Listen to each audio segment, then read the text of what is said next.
Hi, hello everybody, good afternoon.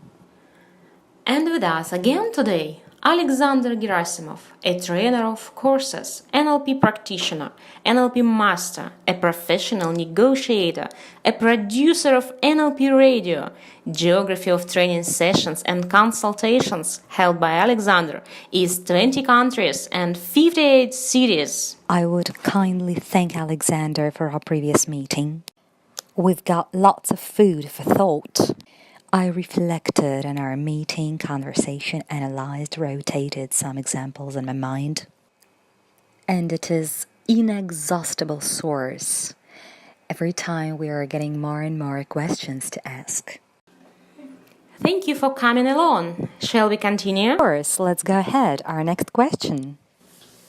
Yes, the next bunch of questions. The question goes, how can we explain the fact that, while playing, we learn better? For example, learning something new, we get into the process faster, we memorize information faster. How can this be explained from NLP point of view in general? Yes, and if you let me, I'd like to add a bit. Exactly what I'm doing is I submerge people into an altered state of consciousness, having a target to get their minds filled with information and develop new skills with them. I have no understanding and foundation of what exactly I'm doing, and I'd like Alexander to explain it from the scientific point of view. In the modern world, such an important issue as gamification becomes acute. How to make it such a way that is interesting for working people to work further. Money stopped motivating people very quickly. There appeared a necessity to add some kind of alternative bonuses. In fact, that was the moment the game came. It is when you do not only earn something. I think this is where the idea of motivation is based. Let's say, if we just work, then it's difficult for us to motivate ourselves, to achieve some goals. When an external source in the form of a game appears, you immediately feel joy, achieve transitional goals, get bonuses for it. Involvement of a person in the process is better. There is more dopamine and serotonin, more joy, more positive self-support. And unlike real life, where if you have lost, you get kicked out, fired. In the game, you can make mistakes several times, and it gives you liberty, gives you freedom in choosing a strategy.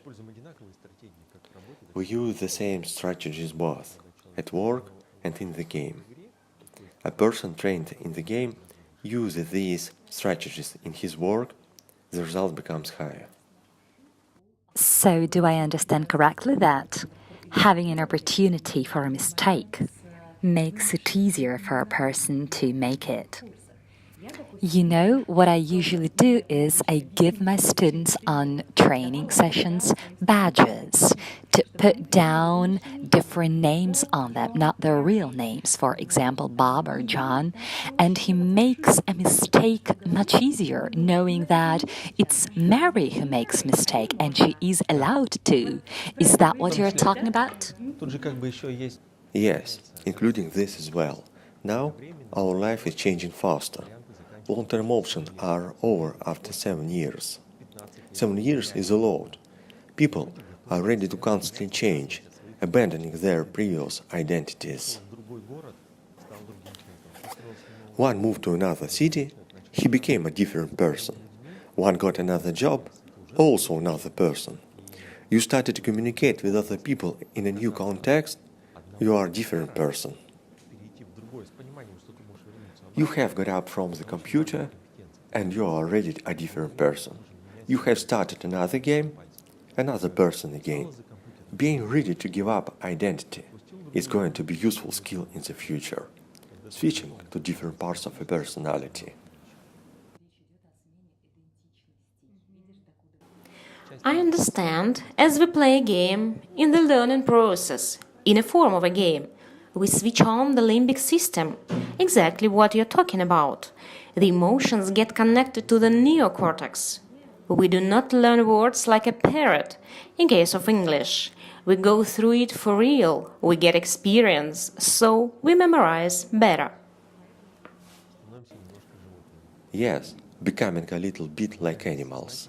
We let our subconscious take the lead. I've also noticed that when I learn English in a relaxed state, without any tension, the information is better memorized.